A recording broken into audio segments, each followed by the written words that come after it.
Graça e paz a todos vocês em Jesus, amém? Hoje à noite nós queremos começar uma série de mensagens sobre Advento e também a chegada do Senhor Jesus ao mundo, e culminando no dia 22 com uma grande apresentação aqui, de uma peça e também de uma cantata que vai fechar esse ciclo de mensagens e também o nosso Natal aqui na noite do dia 22. Então já esteja preparando o seu coração para que no dia 22 a gente tenha uma grande festa também espiritual neste lugar. Quando a gente entra em alguma igreja, em qualquer igreja que acredita nas bênçãos de Deus, normalmente tem pessoas que profetizam o seguinte sobre você: Deus vai fazer uma grande obra sobre a sua vida, não é assim? Quem já recebeu uma bênção assim? Quem já foi alvo? Olha aí do teu lado aí, quase todo mundo já recebeu uma bênção assim, né? Deus vai fazer uma grande obra na sua vida. O grande problema é a interpretação. Pastor Marlos, que esteve ontem com os pastores, falou para nós realmente o que acontece. Quando você entra na igreja, recebe uma bênção assim, diz ele, o grande foco geralmente é na palavra grande. Não é? Porque a gente já é por natureza um pouco zolhudinho, como fala o pessoal aqui, e olha para o grande, não é? E aí, ele já se acha o cara. A pessoa já diz, pronto, eu vou ser grande, eu vou para as nações, eu vou falar alemão, português, inglês e não sei o quê, e eu vou ser um grande missionário. Mas, querido, a ênfase em primeiro lugar não é no grande. A ênfase é na obra que Deus vai fazer em você. A obra, em primeiro lugar, é em você. Diga para a pessoa que está do seu lado, diga assim, a obra é em você. Tá? E sabe por que a obra é grande? Porque muitas vezes você pode ser um grande problema. Porque você tem grandes vícios. Porque você tem grandes pecados. Porque você tem grandes problemas. Porque você tem grandes coisas que Deus precisa realmente fazer essa obra em você. Então cuidado, antes de você mirar naquilo que Deus está prometendo, mire certo. Mire no adequado. Porque o grande não é a prioridade é a obra que Deus está fazendo em você. E Deus vai transformar você em primeiro lugar.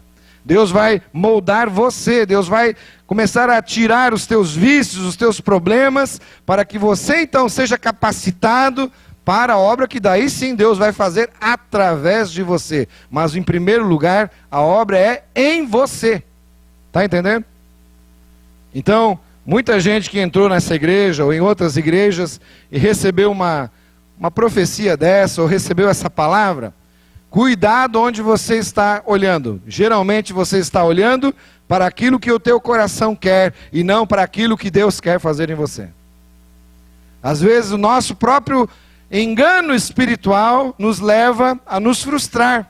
Porque quando a coisa não acontece, depois de um ano você está na igreja, você diz assim, mas não aconteceu nada, não é? Eu ia para as nações, não aconteceu.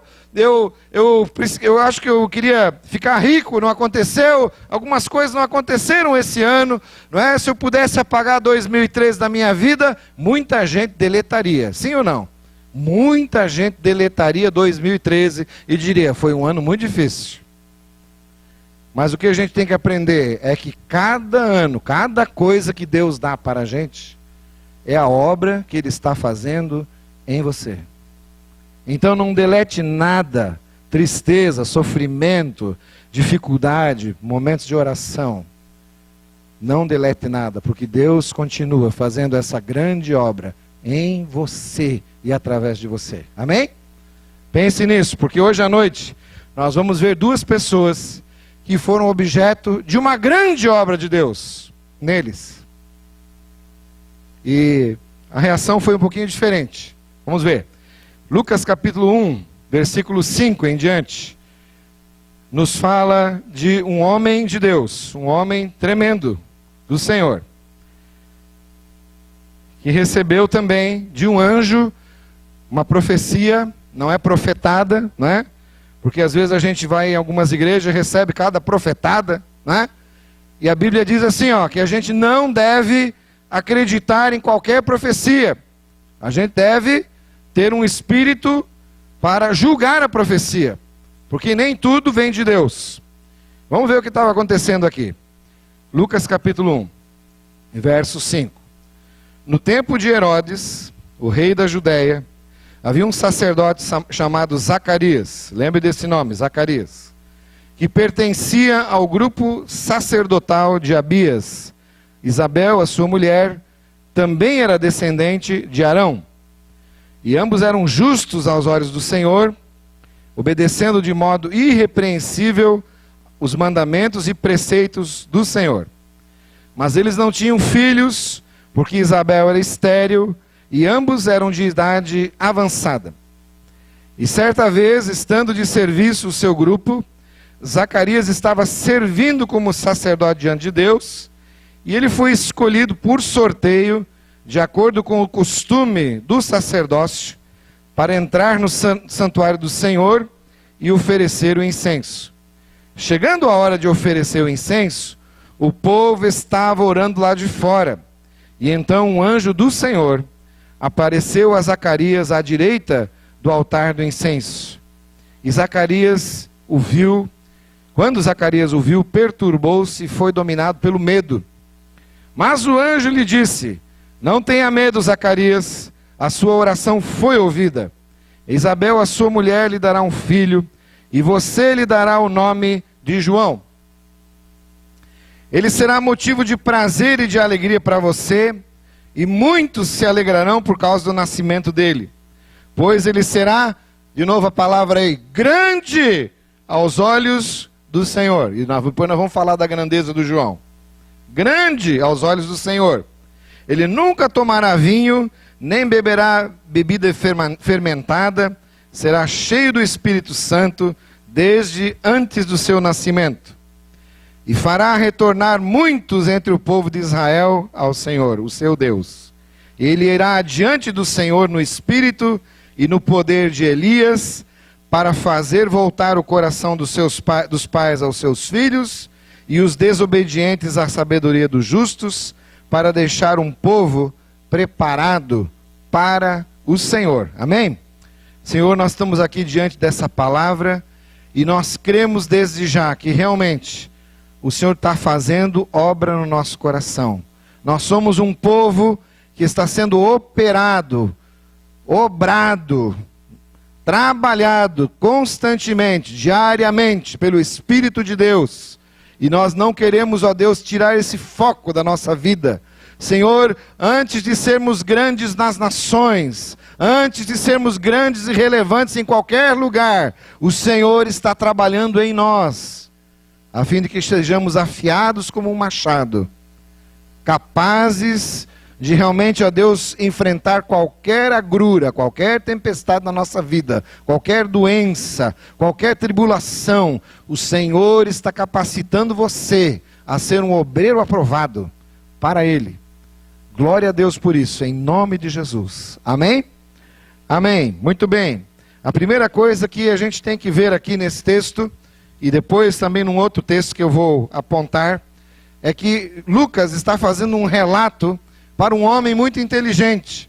Ele queria que o Teófilo, que está mencionado aqui no versículo 4, entendesse a palavra de Deus da perspectiva da história. Porque o livro de Lucas foi escrito em primeiro lugar para um homem, Teófilo. E Teófilo não cria no Senhor Jesus. Aí o Lucas entendeu que ele cronologicamente tinha que descrever, apontar para o Teófilo alguma coisa que fizesse sentido. E que ele, lendo a palavra, se convertesse a Deus. E depois virou o livro da Bíblia. Virou o Lucas, o amado doutor de almas e de homens. Tá? Mas quando a gente percebe o que está acontecendo aqui, ele primeiro anuncia o nascimento de João Batista. E depois, em seguida, no versículo 26 em diante, ele anuncia também o nascimento de Jesus. Então, no mesmo capítulo 1, Jesus e João Batista estão fazendo ali paralelismos. Ele faz um paralelo entre o nascimento dos dois. Veja bem as coisas que aconteceram com esses dois homens.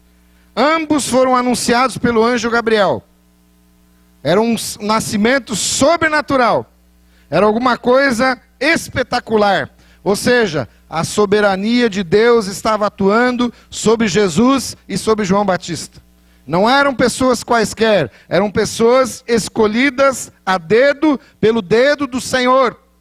Era dedo de Deus, era provisão de Deus, era soberania de Deus atuando.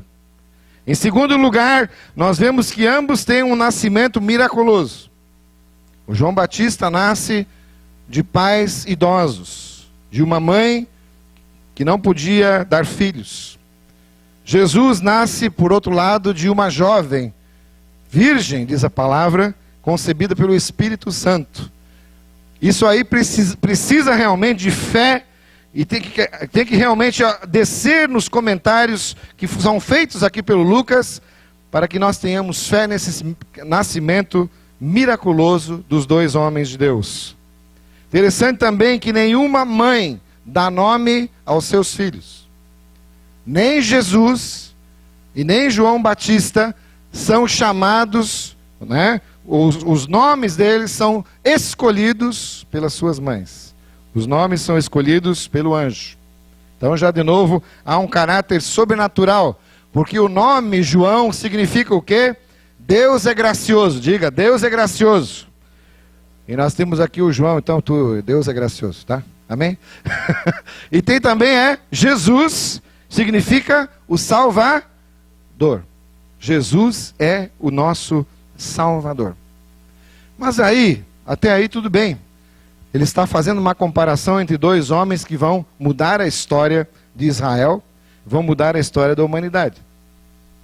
Se nós formos um pouquinho mais para frente aqui, você vai ver aquilo que o nosso Zacarias ouve então de Deus, dizendo mais ou menos assim: Deus vai fazer uma grande obra na sua vida, você vai, a sua esposa vai conceber um filho, e você vai ser agraciado por causa da grandeza do seu filho.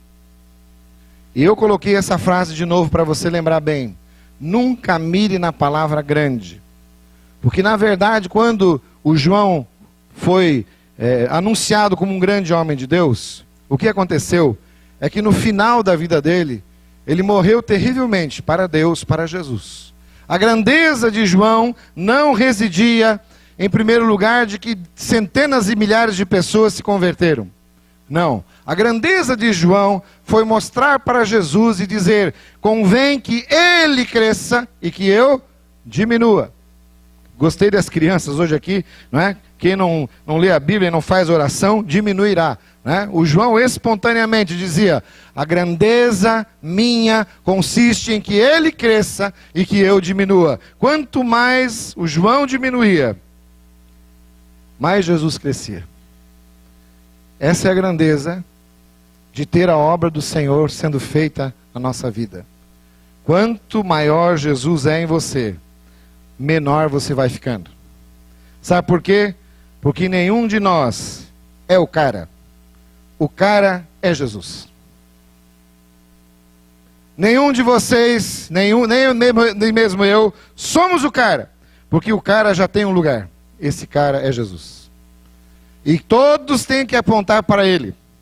Todos têm que olhar para ele. A grandeza de João era essa. A resposta de Zacarias no versículo 18 é uma resposta duvidosa. Imagine você, se você recebesse a visita de um anjo, e tem gente às vezes pedindo uma visita de um anjo. Não sei se você tem orado para que um anjo venha se revelar a você. Na palavra de Deus, quando pessoas pedem visita de anjo, o anjo vem visitar, geralmente a primeira coisa que acontece é o pessoal cai de susto. Se você tem problema de nervo, né? Se você tem problema nervoso, cuidado com o que você está pedindo. Porque Deus pode te mandar um anjo, querido, pode. Mas você vai tomar susto. Você pode ter uma reação nervosa, tá? Como aqui tiveram, inclusive, Zacarias e Maria. Mas a resposta do homem foi: eu sou velho. E a minha mulher é uma mulher de idade avançada. Ele não creu imediatamente nas palavras do anjo. Diferentemente de Maria, que no verso 38 fala o seguinte para Deus. Ela fala o seguinte para o Senhor: eu sou serva do Deus Altíssimo, que aconteça comigo conforme a sua palavra. Faça-se comigo o que o Senhor acabou de me dizer. Existe aqui uma diferença então muito grande entre uma pessoa que recebe o mesmo anjo, recebe a palavra do Senhor, é um nascimento sobrenatural, são coisas grandes que Deus vai fazer através dos filhos, mas a resposta é tão diferente. Um é velho, a mulher está em idade avançada, ele não crê, como Abraão. Abraão, quando recebe a notícia de que vão ter um filho, ele desdenha, ele não crê na palavra do Senhor. Mas Maria, no versículo 38, diz: faça-se comigo aquilo que o Senhor acabou de me dizer. Que diferença! O primeiro, Zacarias, ele exige provas. No Velho Testamento nós temos muitas pessoas que pedem provas a Deus, não é? Nós temos juízes que pedem a Deus assim, olha, eles saem lá, né, no relento e dizem assim: se amanhã chover aqui na minha porta, eu vou dar graças a Deus, então realmente Deus está confirmando. Aí ele vai dormir e no outro dia ele olha, realmente choveu na porta dele. Aí ele tira o tapetinho lá, recolhe e diz assim: e no outro dia tem que ficar esse tapete seco e tudo tem que ter chovido ao redor. Aí Deus estará comigo. Ele vai dormir, no outro dia ele olha, o tapete está seco e só choveu ao redor. Tem muita gente fazendo prova com Deus. Senhor, amanhã eu quero ser um milionário, 1 milhão na conta. Aí se não tiver, tá vendo, Deus não está fazendo grande obra na minha vida. Aí você pede umas coisas absurdas para Deus, que Deus nem falou que ia te dar. Porque está mirando na palavra errada, está mirando no grande. E não está mirando na obra, não está mirando no que Deus quer fazer. O Zacarias aqui, certamente, estava olhando para a sua velhice. Estava olhando para o problema. E estava dificultando a ação de Deus. Confiar na palavra de Deus demanda conhecer o caráter de Deus. Queridos, você só faz negócio com uma pessoa de caráter. Você não faz negócio com picareta. Você só se associa com uma pessoa que você conhece, que tem, não é, o nome limpo na praça, que tem algum crédito, que tem um bom nome comercial. Com esse você se associa. E olha lá. Querido, como é que a gente conhece o caráter de Deus? Veja as profecias que são feitas no Velho Testamento e que se cumprem na vida de Jesus. São verdadeiras, sim ou não? São.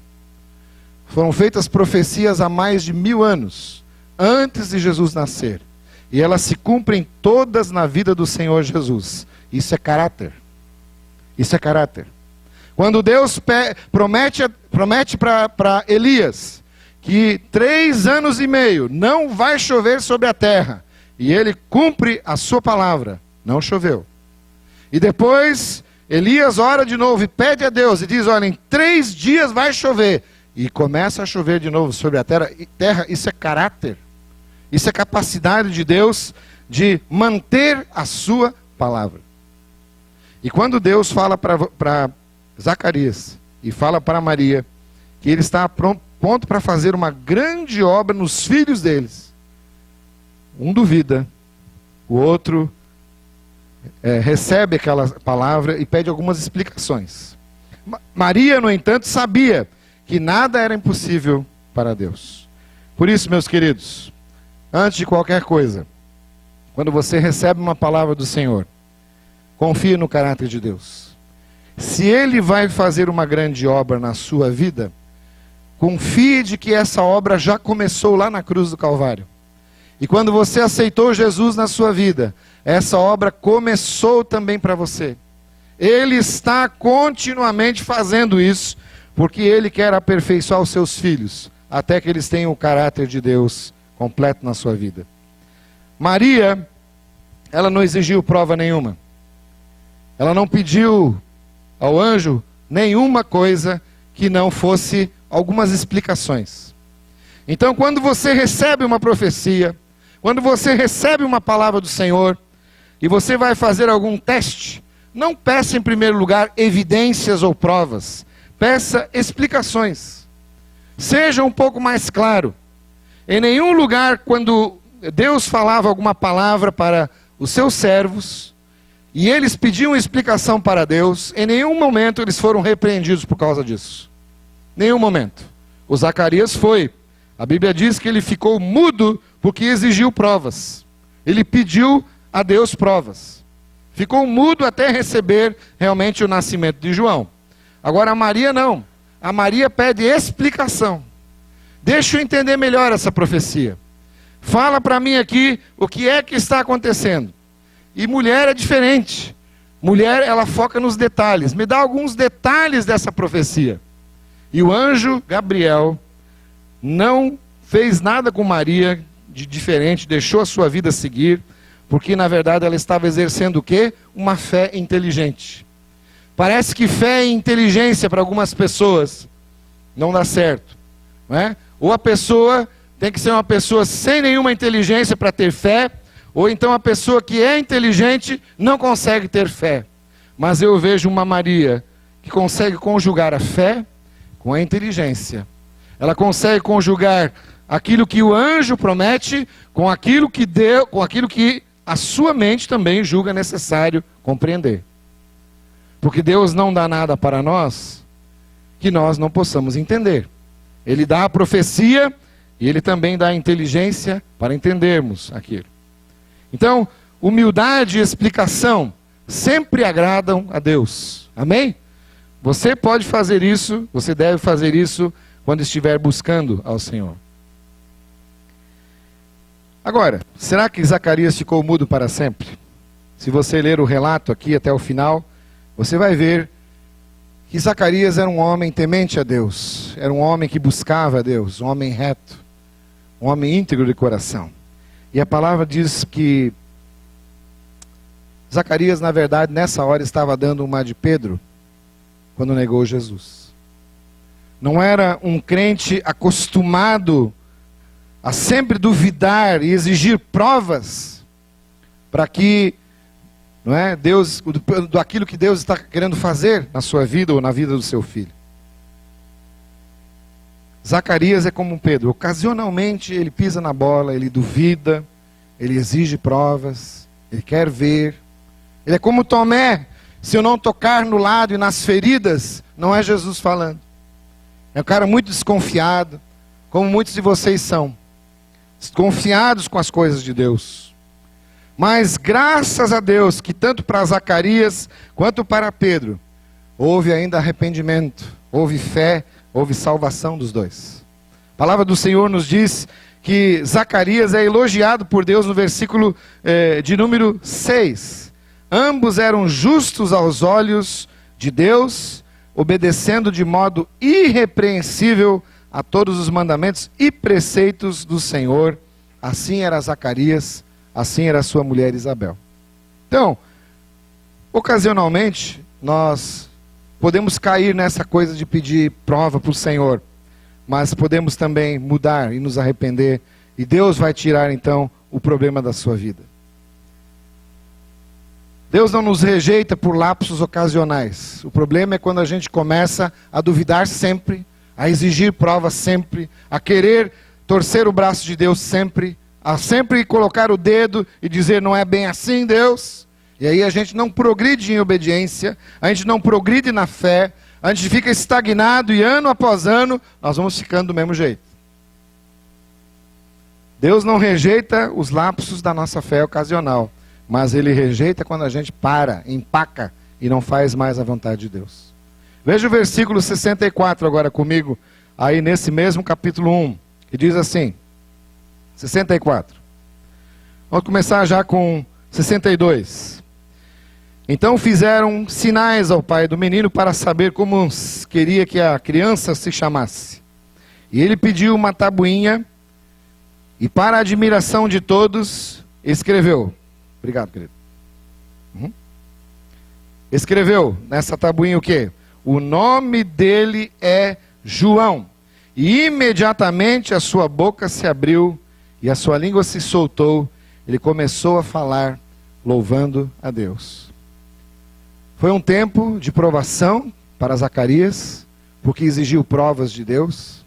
Foi um tempo difícil para ele, mas no momento em que ele estava concordando com a promessa de Deus, no momento em que João estava ali, ele lembrou daquela profecia do anjo. E esse anjo dizia para ele: você vai chamá-lo de João. Porque aí o Senhor é gracioso, e ele é gracioso também com Zacarias. Ele perdoou e abriu a boca dele. E tantas vezes isso acontece conosco, que quando nós nos arrependemos, o Senhor vem com o Espírito Santo de Deus, e a obediência traz sempre a cura do Senhor. Nós somos curados quando nós concordamos com aquilo que Deus quer fazer em nossa vida. Querido, cuidado então com aquele negócio de profecia ou profetada por aí. Deus vai fazer uma grande obra na sua vida, porque a ênfase é a obra que Deus faz em você, não é no grande. Lembra disso. E eu quero concluir dizendo o seguinte. Ouça bem o que eu vou dizer para você.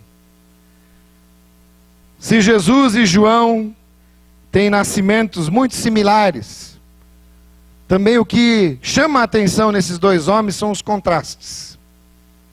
Você pode ter duas pessoas muito parecidas, muito abençoadas. Pode ser um casal abençoado.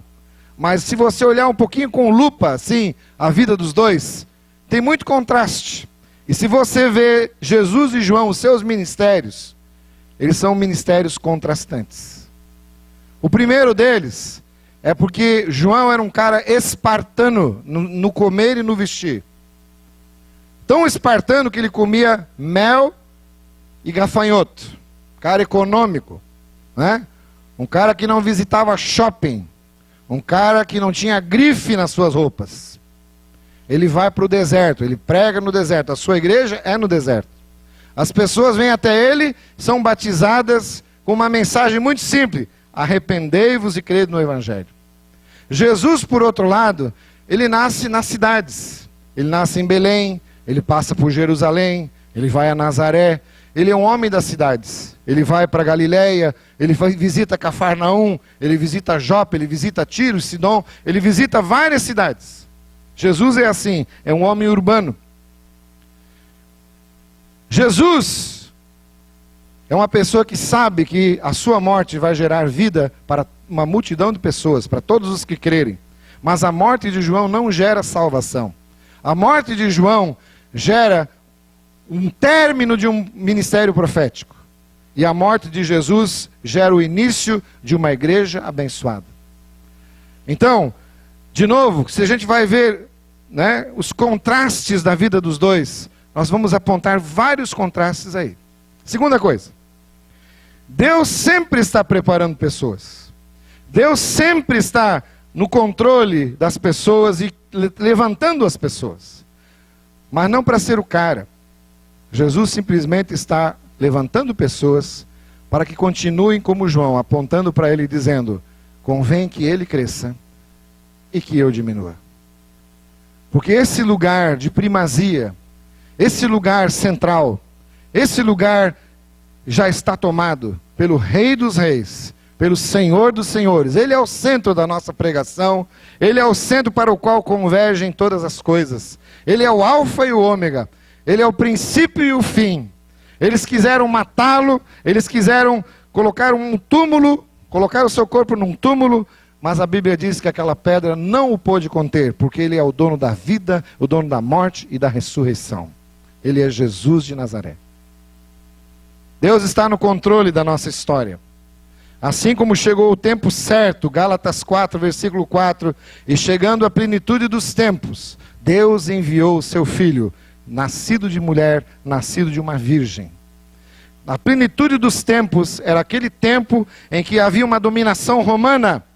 E Deus estava no controle dessa história. João vem ali, denuncia e fala para as pessoas: vocês têm que mudar de vida. As pessoas saem da cidade para ser batizado por ele. E Jesus vai até as cidades das pessoas dizendo: vocês também têm que mudar a sua história.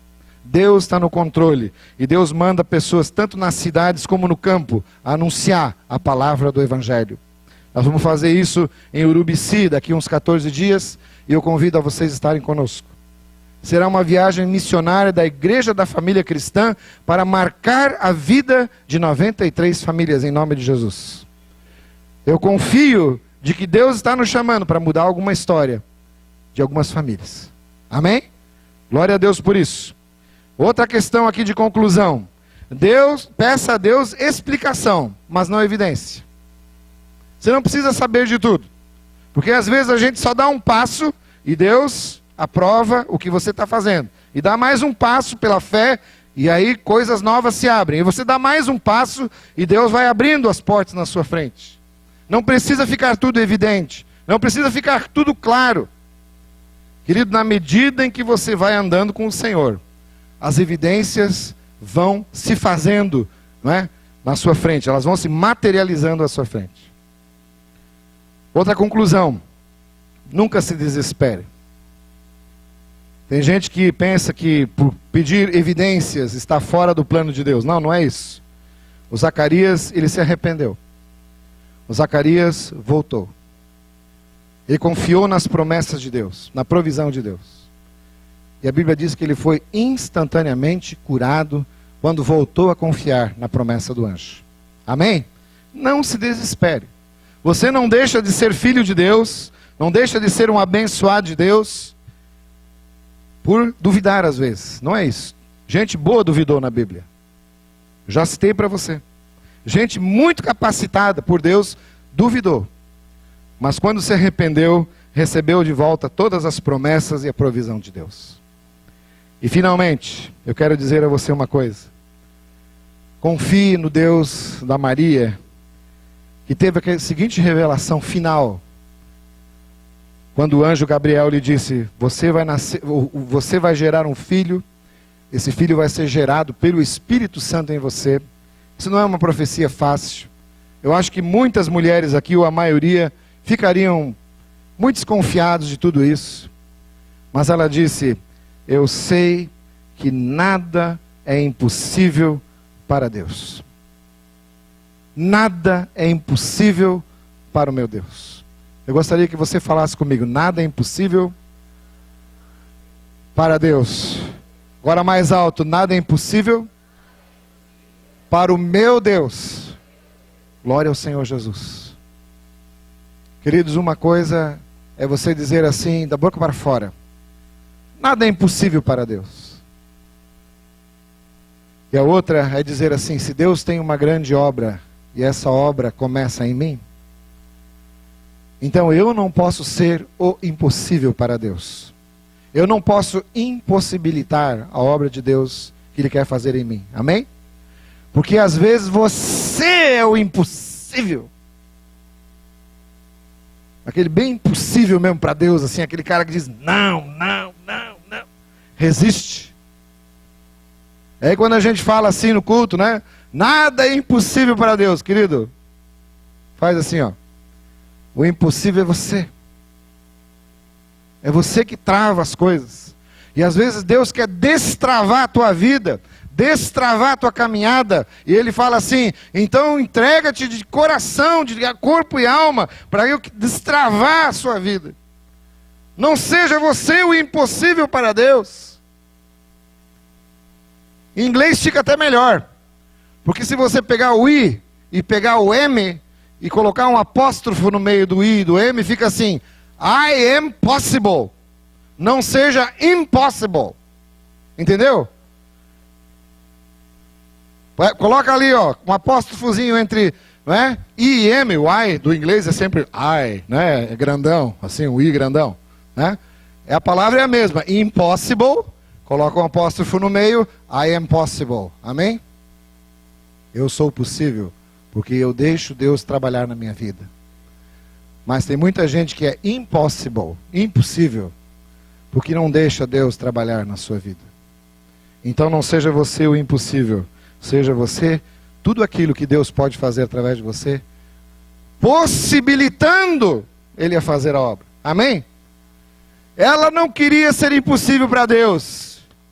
Então ela falava assim para si mesma, para o seu próprio coração: eu não vou ser impossível para Deus. Amém, pessoal? Aprendam com Maria. Eu não vou ser impossível. Ela já falava até de si mesma assim. Ela nem chamava eu Maria, ela chamava nada mesmo. Eu não sou nada, né? Então ela falava: nada, eu mesma, não vou ser impossível para Deus. É isso que ela estava falando. Então você, meu querido, que também não é muito mais do que Maria, diga assim para você mesmo: eu, nada, não serei impossível para Deus. Fez sentido?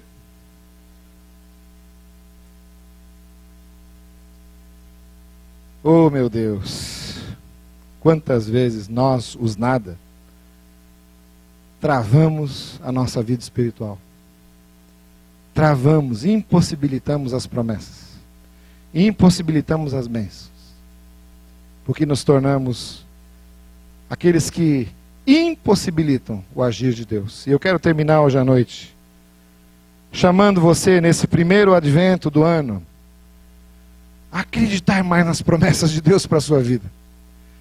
E não só quando Ele diz que a coisa vai ser grande,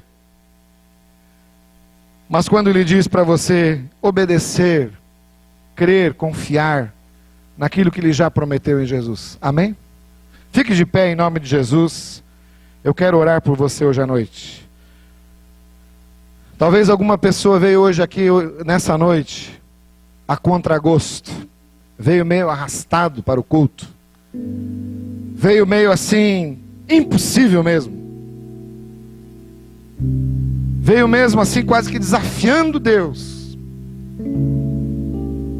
Eu desafio hoje à noite para você acalmar o seu coração. E a exemplo de Maria, dizer: Senhor, nada é impossível para Ti. E que hoje à noite você diga: Senhor, tantas vezes eu já ouvi palavras de bênção, eu já ouvi profecias, versículos bíblicos que falavam para mim tanta coisa, mas eu jamais me entreguei a essa profecia. Eu jamais me entreguei de verdade a Jesus. Eu sempre achava que eu era um pouquinho mais esperto, que eu sabia um pouco mais. Mas Deus não quer deixar você ir para casa hoje à noite com dúvida no teu coração. Deus está aqui hoje à noite para abençoar você, para tirar do teu coração esse impossível, para tirar do teu coração essas dúvidas, para deixar você realmente um terreno mais fértil para a obra que Ele tem para a sua vida. Alguém gostaria hoje à noite de entregar as suas dúvidas, seus problemas, as suas impossibilidades para Deus? Levanta bem alto a sua mão para Deus. Senhor, eu sou essa pessoa hoje à noite. Quem quer? Levanta bem alto, diga assim: eu quero. Glória a Deus, glória a Deus, glória a Deus, glória a Deus, glória a Deus. Muita gente, glória a Deus, glória a Deus, glória a Deus, glória a Deus. Você não vai ser mais um impossível para Deus, amém? Você não vai. Glória ao Senhor Jesus. Aí onde você está agora, coloque a sua mão no coração. Você que quer orar comigo, coloque a sua mão no coração. Meu Deus, meu Pai, obrigado pela revelação dessa noite. Obrigado, Senhor, pela Tua palavra que é santa, que é pura, e que nos escolheu, Senhor, para estarmos aqui, Senhor, como igreja, também nessa noite, para ouvirmos, ó Deus, que nós não podemos impossibilitar a Tua obra, que nós não queremos, ó Deus, travar a Tua obra, nós não queremos, ó Deus, sermos o empecilho para entraves espirituais, para falta de crescimento espiritual. Nós queremos, ó Deus, sermos homens e mulheres obedientes, inteligentes na Tua obra, Senhor. E ó Deus, é verdade, o Senhor tem uma grande obra para conosco, mas a primeira grande obra somos nós mesmos. O primeiro grande desafio que Deus tem é o teu coração, são os teus pecados, é os teus problemas. E a minha Bíblia diz que aquele que começou boa obra em vocês vai completá-la no dia de Cristo Jesus. Aquele que começou essa maravilhosa obra de salvação, de redenção, de purificação, está completamente inteirado, está completamente ligado a essa obra de fazer você realmente crescer e se tornar uma bênção nas mãos do Senhor. Senhor, cura o coração desses irmãos e irmãs que levantaram a sua mão hoje à noite. Cura, Senhor. Permita, Senhor, que eles continuem avançando. Ó Deus, toma os seus problemas, as suas dúvidas hoje à noite, e dá a eles aquela graça que tu deste a Zacarias, Pai. Vai destravando a vida deles em nome de Jesus. A exemplo de destravar uma língua, destrava, Senhor, sonhos. Destrava, Senhor, os problemas insolúveis, problema de casamento. Destrava em nome de Jesus hoje à noite, Pai. Faz a tua obra no meio desse povo, Senhor. Porque eu sei que, Senhor, nós servimos um Deus que não mente, um Deus de caráter, um Deus que nós podemos confiar 150%. Porque Ele é um Deus que mantém a sua palavra de geração em geração, de milênio em milênio. Ele mantém a sua palavra. E por isso nós podemos confiar num Deus assim. Um Deus que não dorme e não muda. Em nome de Jesus. Vamos aplaudir o nosso Deus que é grande e é fiel, poderoso. Glória a Deus por isso. Glória a Deus por isso. Aleluia. Pastor Felipe.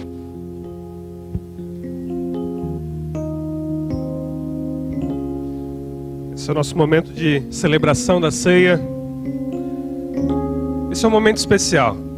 A ceia não é um momento de tristeza, mas é um momento de alegria, porque o nosso Jesus venceu. Ele morreu, mas ressuscitou. Ele está vivo. Eu chamo os diáconos à frente, estarem preparando os elementos da ceia. Enquanto isso, peço que você abra comigo em 1 Coríntios capítulo 11. 1 Coríntios capítulo 11, a partir do versículo 23.